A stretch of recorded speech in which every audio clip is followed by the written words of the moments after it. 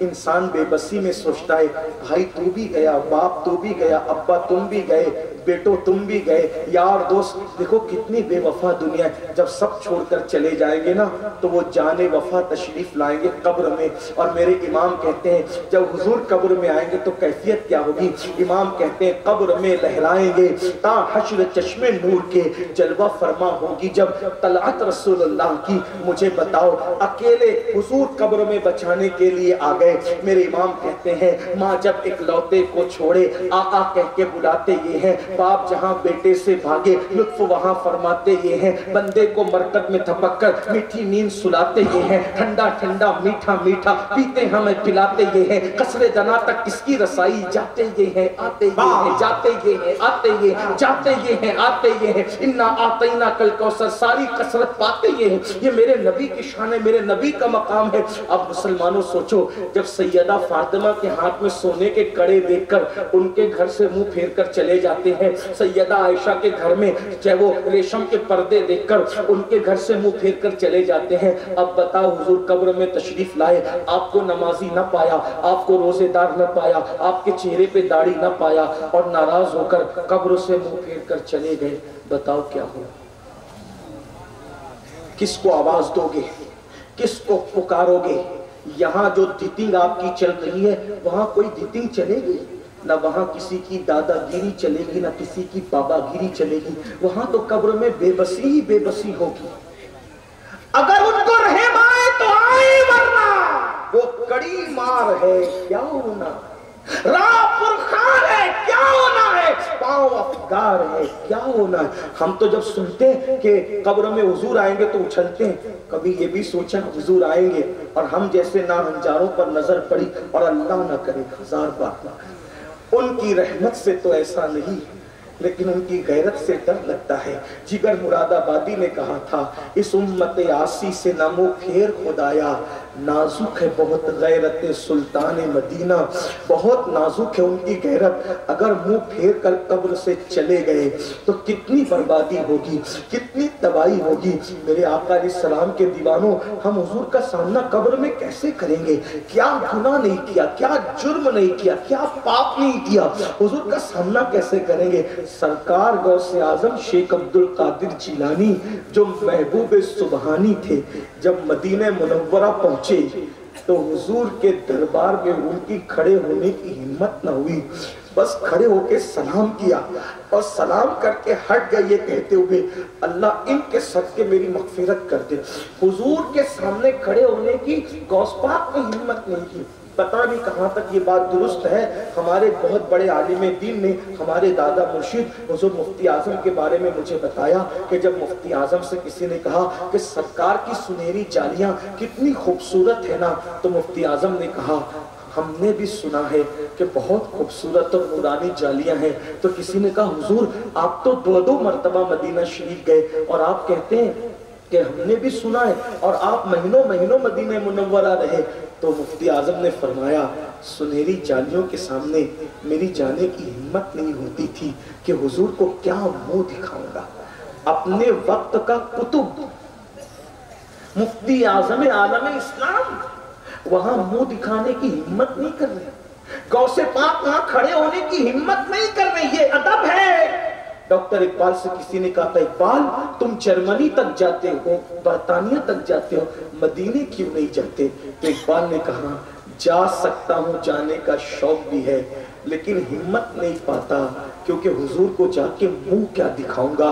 پیر نصیر الدین نصیر نے کہا تھا شرم اسیاں سے نہیں سامنے جایا جاتا، شرم اسیاں سے نہیں سامنے جایا جاتا، یہ بھی کیا کم ہے تیرے شہر میں آئے ہوئے ہیں، اب بتاؤ جب اتنے بڑے بڑوں سے منہ پھیرا جا سکتا ہے تو کیا کہیں ایسا تو نہیں کہ حضور نے ہم سے منہ پھیر لیا ہے؟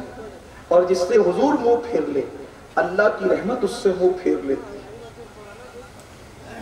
اور حضور علیہ السلام جس کی طرف رخ کر لے وہ پاپی نہیں رہ جاتا، وہ گنہگار نہیں رہ جاتا۔ اب فیصلہ آپ نے کرنا ہے کہ حضور کی نظر کرم کے مستحق بننا چاہتے ہو یا حضور علیہ السلام منہ پھیر لے، کس پہ راضی ہو؟ آپ کی مرضی ہے۔ اگر یہ چاہتے ہو کہ حضور منہ پھیر لے، فجر میں سوتے رہیے، ہم کچھ نہیں کہیں، تاش کے پتے کھیلتے رہیے، ہم کچھ نہیں کہیں، کانوں میں ایئر فون لگا کے گانے سنتے رہیے، کچھ نہیں کہیں گے، جو مرضی کر لو۔ قوت القلوب میں شیخ ابو طالب مکی رحمت اللہ علیہ نے حدیث لکھی ہے، یہ تصوف کی اولین کتاب ہے، اولین کتاب ہے تصوف کی۔ شیخ ابو طالب مکی قوت القلوب میں لکھتے ہیں کہ اللہ کے رسول علیہ السلام نے فرمایا کہ جو مجھ سے عشق کا دعویٰ کرے اور رات بھر سوتا رہے، میں محمد اعلان کرتا ہوں کہ وہ جھوٹا ہے، جھوٹا، یعنی کہ جو عاشق ہوگا وہ کبھی رات بھر سو نہیں سکتا، وہ یا تو عبادت کرے گا، یا تو وہ درود پڑھے گا، یا تو وہ قرآن کی تلاوت کرے گا، یا تو حضور کے لیے روئے گا، یا تو حضور کے لیے آنسو بہائے گا۔ اب مجھے بتاؤ، آقا خود فرما رہے جو عشق رسول کا دعویٰ کرے پوری رات سوئے وہ جھوٹا ہے۔ فجر کی نماز رات کو نہیں ہوتی، علماء سے پوچھو صبح کو ہوتی ہے۔ جو رات کو سوئے رات میں عبادت نہ کرے، حضور فرمائے وہ عشق رسول کے دعوے میں جھوٹا ہے۔ جو صبح کو فجر میں بھی نہ اٹھے اس سے بڑا جھوٹا کون ہوگا؟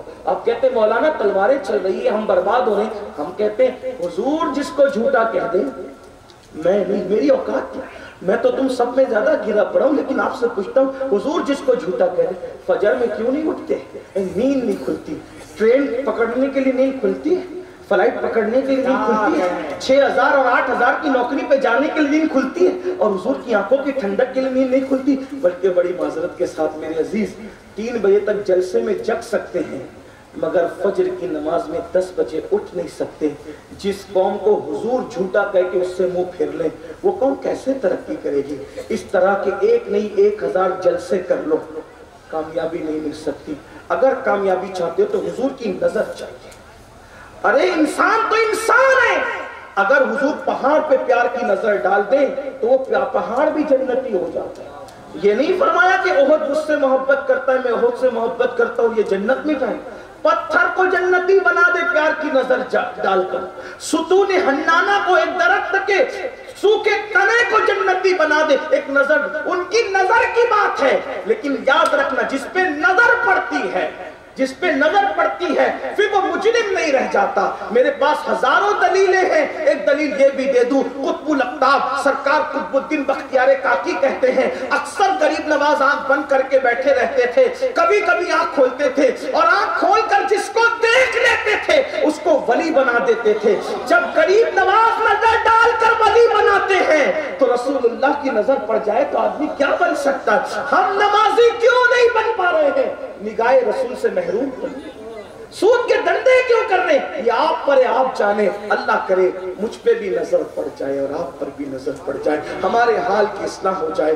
باتیں بہت کہنے کو یاد آتی ہیں، لیکن اگر میں گفتگو طویل کرتا ہوں تو ایک صاحب باقی ہیں شاعر صاحب، وہ محروم رہ جائیں گے، اور میں نہیں چاہتا کہ میرے 10 منٹ کی تقریر بڑھ جانے سے کسی کا حق میں اپنے ہاتھ میں لے لوں، اس لیے کہ اچھی گفتگو کے لیے 10 منٹ ہی کافی ہے۔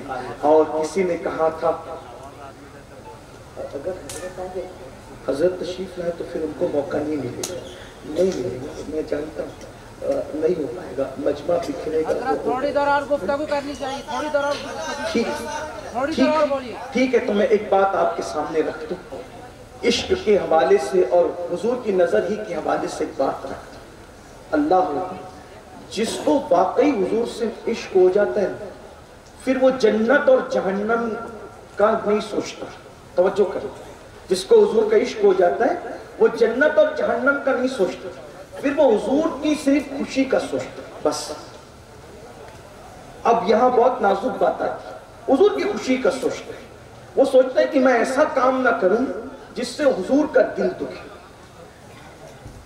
فقی ابو اللہ سمرقندی اپنی کتاب تنبیہ الغافلین میں لکھتے ہیں کہ سیدنا فاروق اعظم کا قول ہے، توجہ سے سن، اب آپ نے حکم دیا ہے تو میں بول رہا ہوں، آپ میری بات پہ دھیان دیتے، بس آپ نے 10 منٹ کا ٹائم دیا، میں نے 10 منٹ بولتا ہوں، لیکن سن لے غور سے۔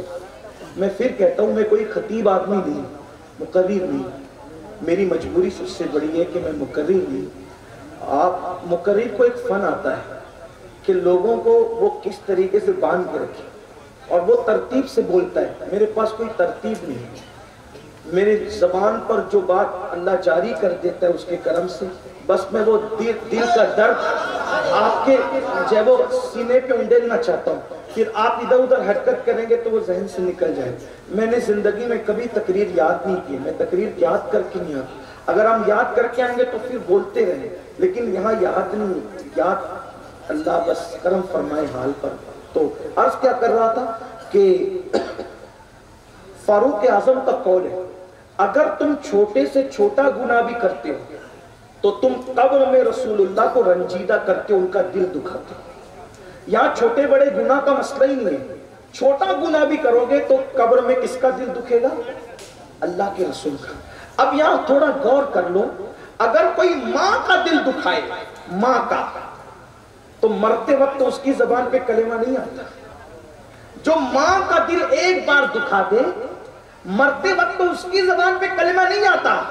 جو رسول اللہ کا دل دکھائے، بتاؤ، اگر چہرے سے داڑھی منڈا رہے ہو اور گٹروں میں پھکوا رہے ہو، حرام کام کر رہے ہو، فلمیں دیکھ رہے ہو، گندی سیریلیں، گندی پکچریں دیکھ رہے ہو، فحش گانے سن رہے ہو، عورتوں کے ساتھ ناجائز دوستی کر رہے ہو، مولانا کو پتا ہے کہ نہیں پتا، لیکن مولا رسول اللہ کو ضرور پتا ہے، کیونکہ وہ ہماری جانوں سے زیادہ قریب ہے۔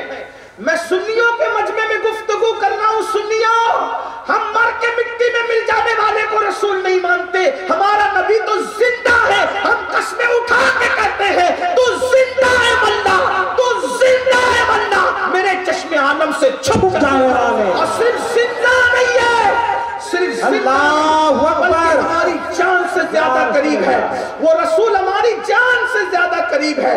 سوچو، قبر انور میں رسول اللہ کا دل دکھا رہے ہو، آج کہتے ہو ہماری بستیوں سے دھواں اٹھ رہا ہے، ہماری بستیوں سے دھواں اٹھ رہا ہے، ہماری بستیاں تب مظلوم بن رہے ہو، مرثیے پڑھ رہے ہو، ماتم کنا ہو۔ جو قوم رسول اللہ کو دل دکھائے، حضور کو قبر انور میں اذیت پہنچائے، اس قوم کو خوشی کیسے ملے؟ میں نے کل ایک جملہ کہا تھا پڑوس کی بستی میں کہ اگر دور میں فرعون کی حکومت نہ بھی ہو، زمانے میں سلیمان علیہ السلام کی حکومت ہو، تو بھی تم ایسے ہی کچلے جاؤ گے جس کے تم مستحق ہو، جس کے مستحق ہو، کیونکہ جو رسول اللہ کا دل دکھائے، حضور تو صبر کر لیں گے، مگر اللہ کتنا غیور ہے محبوب کے معنی، پھر وہ تو سزا دے گا۔ بھائی صرف ولی کی توہین کرنے پر، ولی کا دل دکھانے پہ اللہ جنگ کا اعلان کر دے، تو جو قوم ایک دن میں ہزاروں مرتبہ نبی کا دل دکھائے کلمہ پڑھ کے، آپ یہ جو تلواریں ہیں، یہ جو مصیبتیں ہیں، ہاتھ کسی کا بھی ہو، مسلط خدا کی کی ہوئی ہے، یہ اللہ کی مسلط کی ہوئی ہے۔ جانتے ہیں ہلاکو اور چنگیز خان نے جب قوم پاپی ہوئی نا تو مسلمانوں کی کھوپڑیوں میں انہوں نے شرابیں پی، مسلمانوں کی کھوپڑیوں میں شرابیں پی گئی۔ کب؟ جب مسلمان زانی ہوا، جب مسلمان پاپی ہوا، جب مسلمان مجرم ہوا۔ توبہ کر لو، اللہ کو راضی کر لو، اس کے رسول کو راضی کر لو، ورنہ یہ جو حالات ہے بڑے مختصر ہیں، اس کے بعد جو حالات آئیں گے کوئی پناہ نہیں دے گا، کہیں پناہ نہیں ملے گی۔ اقبال نے ایک صدی پہلے رونا روتے کہا تھا، نہ سنبھلو گے تو مٹ جاؤ گے، اے ہندی مسلمانوں تمہاری داستاں تک بھی نہ ہوگی داستانوں میں۔ تو آج کیا کر رہا تھا، جو عاشق ہوتا ہے نا سچا، وہ نبی کے دل کا خیال کر، وہاں جنت اور جہنم کی پھر اتنی فکر نہیں ہوتی، وہاں پر تو تو اصل و محبوب کے دل کا خیال ہوتا ہے۔ اس سلسلے میں ایک روایت آئی ہے کتاب التوابین کے اندر لکھی ہوئی ہے، اس کو میں اپنے الفاظ کے جامع میں پیش کر رہا ہوں۔ ایک جوان، اس کا نام تھا ابن عبد الرحمن، میں نام نہیں لیتا، ابن ولدیت سے میں پیش کرتا ہوں، ابن عبد الرحمن اس جوان کا نام تھا۔ ایک مرتبہ وہ جوان رستے سے کسی کام سے حضور نے بھیجا تھا، گزر رہے تھے، ایک نہاتی ہوئی عورت پر ان کی نظر پڑ، اس جوان کی، ابن عبد الرحمن کی نظر کی، غسل کر، اب عورت غسل کر رہی ہو تو نظر پڑے تو کیا دیکھا ہوگا انسان، لیکن حدیث پاک ہے اگر ناجائز منظر پر نظر پڑے اور فوراً پھیر لو تو یہ گناہ نہیں ہے، یہ گناہ نہیں ہے، بلکہ حدیث ہے اگر عورت پر نظر پڑے اور آدمی یہ سوچ کر کہ اللہ دیکھ رہے فوراً پھیر لے تو اللہ اسی وقت اس کو جنت نعیم کا مستحق بے حساب اس کا ٹھکانہ جنت نعیم ہے، کیونکہ وہ یہ سوچ کے نظر پھیر رہا ہے کہ اللہ دیکھ رہا ہے۔ لیکن عشق والوں کی تو بات ہی کچھ اور ہے، ان کے دل کی واردات کچھ اور ہے، ان کے قلبی معاملات کچھ اور ہے۔ جیسے ابن عبد الرحمن کی نظر عورت پہ پڑی، فوراً پھیر لیا نظر، اور نظر پھیرنے کے بعد آسمان کی طرف نظر اٹھائی، مولا مجھ سے کیا ہو گیا؟ اب عشق دیکھیں عشق جو ہوتا ہے قانون کے اوپر ہوتا ہے، قانون الگ بات کرتا ہے، عشق الگ بات کرتا ہے نا، وہ قانون کے نیچے نہیں بلکہ قانون سے اوپر ہوتا ہے عشق، یعنی قانون نے کہہ دیا نظر پھیر لو تو ثواب ملے گا، لیکن عشق کہہ رہا ہے جس نظر سے یار کو دیکھتا ہوں اگر اس نظر سے میں نے اغیار کو دیکھ لیا تو محبوب کو کیا منہ دکھاؤں گا؟ نظر اٹھائی، مولا مجھ سے کیا ہو گیا؟ میں نے کس کو دیکھ لیا؟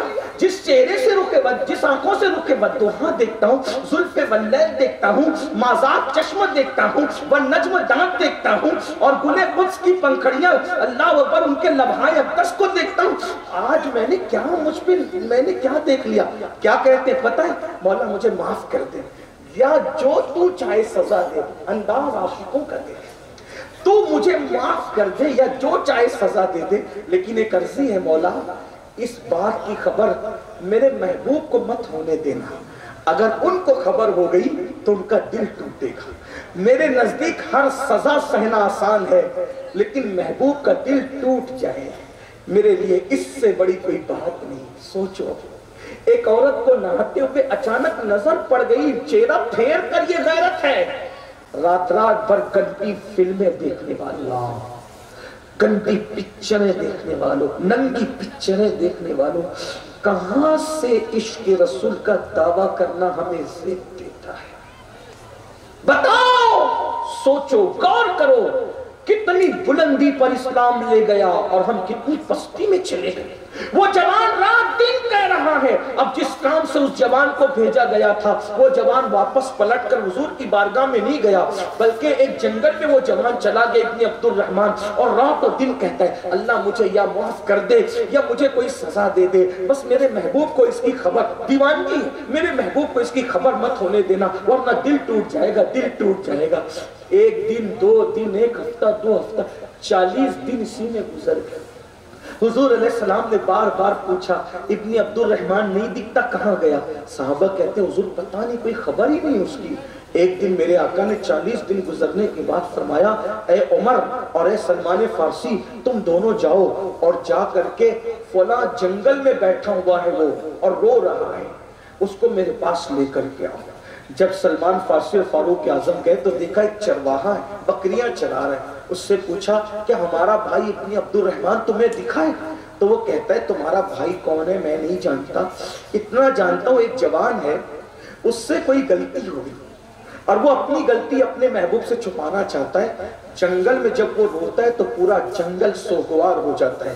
فاروق اعظم نے کہا سلمان مل گئے ابن عبد الرحمن۔ چرواہے سے پوچھا کہاں ہے وہ؟ تو چرواہے نے کہا میں نہیں جانتا کہاں ہے، رات کا انتظار کرو، جب رات ہوگی تو اس کے رونے کی آواز آئے گی۔ رات ہوئی، رات نے اپنی سیاہ چادر کو جب جنگل پر ڈال دیا اور سیاہ چادر جب وہ رات کی تن گئی جنگل پر تو کیا ہوا؟ اچانک رونے کی آواز آئی، اللہ مجھ سے کیا ہو گیا؟ یا مجھے سزا دے یا معاف کر دے، مگر میری غلطی، میرے گناہ کی اطلاع میرے محبوب کو مت ہونے دینا ورنہ ان کا دل ٹوٹے گا۔ پہنچے، پوچھا ابن عبد الرحمن کیا حال کیا تو نے؟ چل اللہ کے رسول بلاتے ہیں۔ ابن عبد الرحمن نے کہا عمر میرے بھائی حضور نے بلایا ہے، انکار نہیں کرتا، لیکن ایک احسان کر یاد رکھوں گا، کیا حضور کا میں سامنا نہیں کر پاؤں گا، مجھ سے ایسا کام ہو گیا میں حضور کا سامنا نہیں کر سکتا، جب نماز پڑھا رہے ہو نا حضور اس وقت تو مجھے لے کر کے چلنا، بس حاضری ہو جائے گی، سامنا نہیں ہوگا۔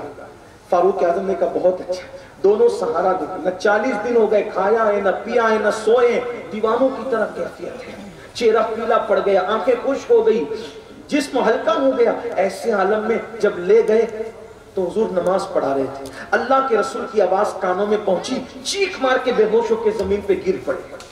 حضور نے نماز پڑھائی، پوچھا کہاں ابن عبد الرحمن؟ صحابہ نے کہا حضور وہ تو بے ہوش ہو گئے۔ سرکار علیہ السلام نے ہاتھ پکڑا، حضور کے ہاتھوں کی ٹھنڈک پائی، ہوش میں آئے تو کہا یا رسول اللہ میرے گناہ کی خبر آپ کو تو نہیں پہنچی نا؟ اب وہ تو عالم غیب تھے،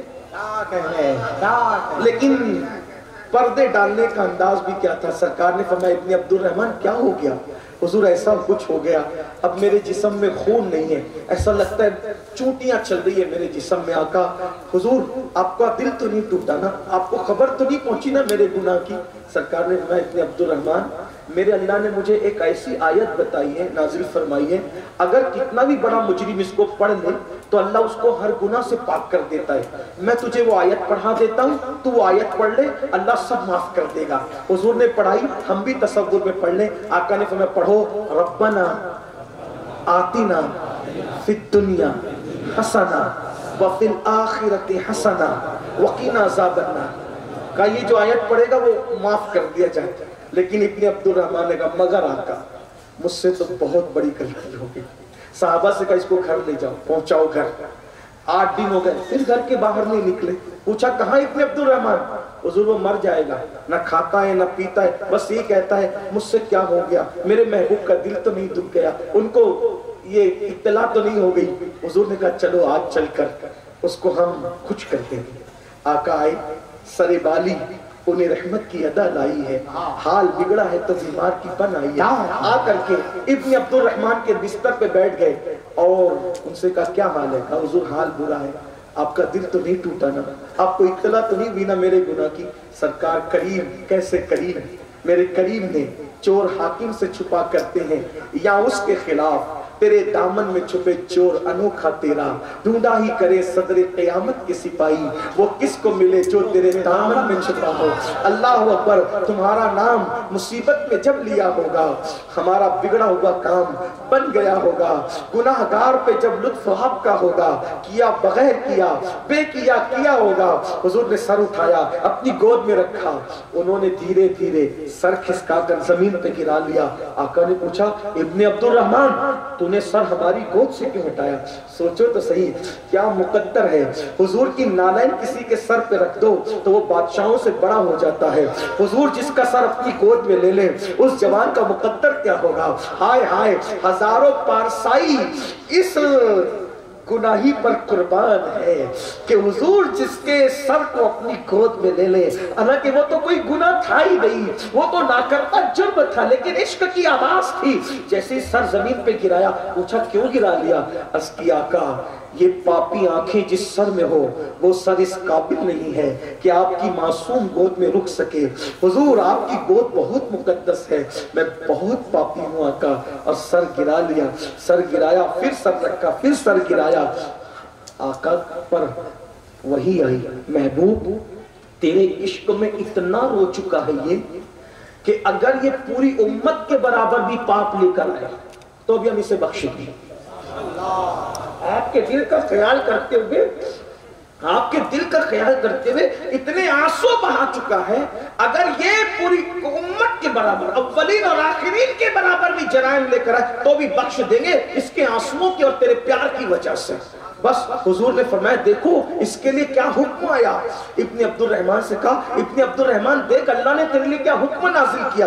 ابن عبد الرحمن ساری طاقت سمیٹ کے بیٹھ گئے۔ کیا کہا میرے اللہ نے؟ اللہ نے کہا عشق رسول میں دل رسول کا خیال کر کے اتنا رو چکا ہے تو کہ اگر ساری قوم کے برابر بھی تو جرائم لے کر آئے تو بھی اللہ تجھے بخش دے۔ اتنا سننا تھا۔ صحابہ مچل گئے، ابھی کھڑا ہوگا، ابھی چلنے لگے گا اور ابھی ہمارے درمیان محفل کی زینت بنے گا، لیکن عشق عشق واہ عشق، ایک چیخ ماری، میں نے کیا کیا، یار نے کیا کیا، چیخ مار کے زمین پہ گر گئے۔ صحابہ نے جسم کو ہلایا، سرکار نے فرمایا اس کو مت ہلاؤ، ایک ناکردہ جرم کے احساس نے اس کی جان لے لی ہے، میرے دل کے خیال کے احساس نے اس کی جان لے لی ہے، اسے غسل دو، کفن پہناؤ، جنازہ تیار کرو، میں خود اس کے جنازے میں شرکت کروں گا۔ اور جب جنازہ تیار ہوا، عاشق کا جنازہ ہے، بڑی دھوم سے نکلے، جب جنازہ اٹھا تو پیچھے پیچھے اللہ کے رسول چل رہے ہیں، لیکن انگلیاں رکھ کر کے چلتے ہیں۔ صحابہ نے کہا آقا اس کے جنازے میں آپ انگلیاں رکھ کر چل رہے ہیں؟ آقا فرماتے ہیں اس کے جنازے میں 70,000 فرشتے آسمان سے زمین پر آئے ہیں اور اس کے جنازے میں شریک ہوئے ہیں، تو میں کیوں نہ، زمین تنگ ہو گئی مدینے کی، گلیاں تنگ ہو گئی مدینے کی، پیر رکھنے کی جگہ نہیں ہے، اس لیے میں پیر رکھ کر کے نہیں بلکہ انگلیاں رکھ کر چل رہا ہوں۔ یہ تھے عاشق لوگ، عاشقان رسول ان کو کہتے تھے۔ آج کیا ہو گیا، ہم جرم کر لیں، پاپ کر لیں، جرائم کر لیں، کچھ بھی کر لیں، ہمیں احساس ہی نہیں ہوتا، نبی کا دل خوش ہو یا دل دکھے احساس ہی نہیں ہوتا، نبی راضی ہو یا ناراض ہو احساس ہی نہیں ہوتا، حضور رخ کریں یا رخ پھیر لیں احساس ہی نہیں ہوتا۔ میرے بھائیوں آج احساس نہیں ہو رہا ہے، کل احساس ہوگا۔ میرے امام نے کہا تھا آج لے ان کی پناہ، آج مدد مانگ ان سے، پھر نہ مانیں گے قیامت میں اگر مان گیا۔ یاد رکھنا یہ شعر اوروں کے لیے بھی تو پڑھا ہے آپ نے، لیکن اپنے لیے بھی تو ایک بار سوچئے، ان کو منانا اوروں سے زیادہ ہماری ذمہ داری ہے۔ آج لے ان کی پناہ، آج مدد مانگ ان سے، پھر نہ مانیں گے قیامت میں اگر مان گیا۔ یہی جرائم، یہی پاپ، یہی سود، یہی جوا، یہی حرام کاریاں رہی تو حضور کو جب قیامت میں منانے جاؤ گے اور حضور رخ پھیر لیں گے تو بتاؤ کیا ہوگا۔ اللہ آپ پہ مجھ پہ رحم کرے، عمل کی توفیق دے، گفتگو کے درمیان کوئی غلطی ہو تو اللہ معاف کرے۔ استغفر اللہ ربی ان ربی لغفور الرحیم وما علینا الا البلاغ۔ السلام علیکم ورحمۃ اللہ وبرکاتہ۔